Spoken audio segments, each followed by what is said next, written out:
Come in. Program complete. Enter when ready. So guys, welcome to the holodeck.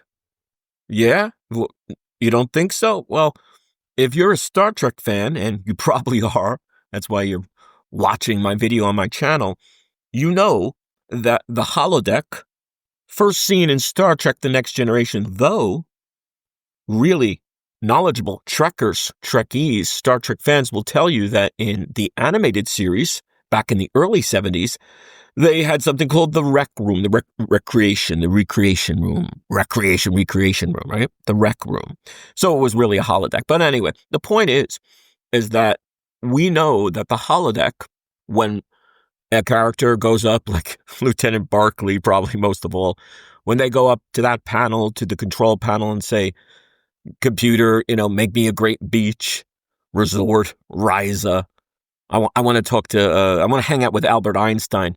It happens, right? It just occurs. Now, today, with AI, you pretty much can do the same thing. Now, maybe the resolution, the quality, the realism isn't there yet. It's getting better every day. I use AI pretty much every day, multiple times a day, often, to do artwork, look up a fact or so. And it takes even the most complex picture. I use it more for photos, artwork, comic book style drawings for my channel, for the for a sci-fi guy, and for maybe a poll or some joke, a parody. And it takes maybe 30 seconds to a minute. If it's a very complex one, maybe it's a minute. Usually it's about 25, 30 seconds or less.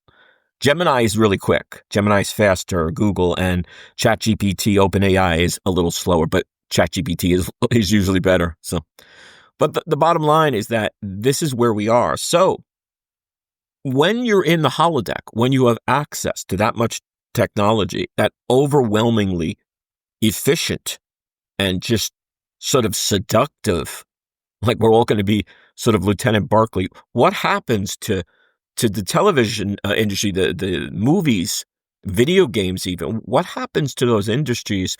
Now, I'm not saying they're going away. I don't think they're going away anytime soon, but they're changing, because when it's possible, and it's pretty much now, you need a really great connection or, a subscription. You can go to these sites like the OpenAIs, the Geminis, the Soras, and you can go, DALL-E, pick your Bing, Copilot, Microsoft. There's all these places make short form clips and videos, but they're getting longer and better and better. So I predict, it's not even an opinion, it's pretty much a fact, within the next several years, probably less than 3 to 5 years, you'll be able to just go to that AI and say, I want a new episode of Star Trek, starring me and my friends, or starring Humphrey Bogart and Vivian Lee, or Goldie Hawn. And it will happen. I want Goldie Hawn to be Troy now. It'll happen. I mean, right now you could pretty much do it, but it's still more expensive or time consuming, or, it's not there yet, but it's so close. I did a video a couple weeks ago on Star Trek fan films with AI and how they're just completely bringing back the original series, looking just like the original series. There's almost no difference. The care involved, the time, the program, what program you're using. There's something called prompting and training in AI. So as a large language model, you just pretty much tell it what to do. Yeah, but you have to finesse it. You've got to kind of massage it.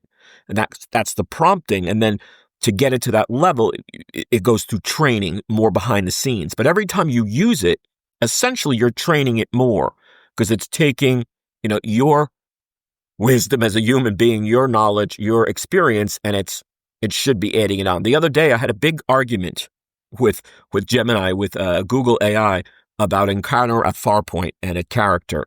There's a character, Lieutenant Torres, who Q freezes because Torres tries to stun him with a hand phaser quick. And I know what happened. I've seen the episode, more than a dozen times. And the Gemini AI kept arguing, no, you're confusing. That was Tasha Yar. So like, whoa, We went back 5 or 6 times or more. I should post it for you guys to chuckle. But what I'm saying, so it's not perfect. AI is not perfect. It does make mistakes.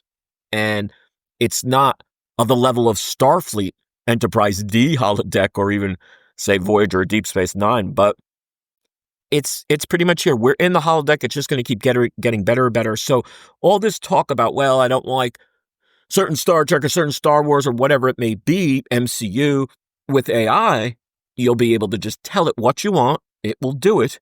And I guess you'll pay a subscription rate. Like right now, the subscription is a free model, but the subscription is much better. I want this movie, starring, X, Y, and Z. I want $6 million man, Steve Austin and Binding Woman to come back and be played by Charlize Theron and Brad Pitt, whatever. And it will happen. So what do you think? I think it's both cool and exciting, but a little scary because it changes things, of course. But I think for the most part, it's really cool. And it's very Star Trek. It's very, science fiction and advanced, but we're here now. What do you think? Give us your thoughts. Give us your feedback. Are we in the holodeck? I say so. And I guess we're going to start living there. Now we're in it. We're going to start living there soon, right? Hope you're enjoying. Hope you subscribe. See you soon.